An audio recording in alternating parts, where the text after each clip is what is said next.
Hello mga ka-HC, magandang buhay. Ayan, thank you so much po sa lahat ng mga nanood ng aking uploads. And pag-usapan muna natin ngayon, bakit nga ba o ano nga ba ang ah, sinabi or mensahe ni Eds at saka ni Beyonce para po sa pagbati, no?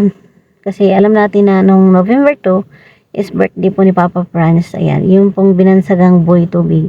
At sinelebrate po niya ito noong November 3 kasi nga pumasok pa siya noong November 2. And kilala natin siya bilang DJ at binansagan nga nila itong Boy Tubig sa likod po ng kanyang napakasayang tao. So meron din siyang mga problema na dinadaanan.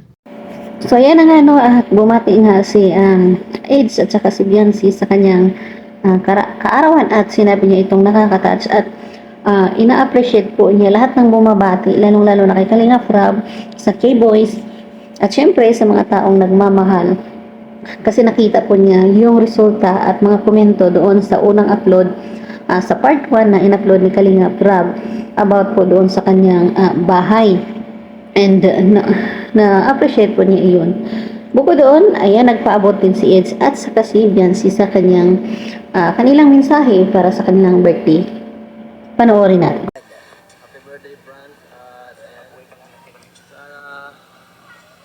sana mas maging successful pa ang channel mo. At yan, siyempre congratulations bilang part ng Team Kalingap na K-Boys. At sana hindi ka magbago dahil sikat ka na eh. Viral na ito.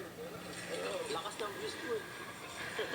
Yan, sana dire-diretso lang ang paglakas ng channel mo.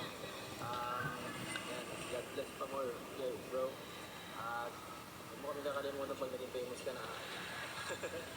Salamat, bro.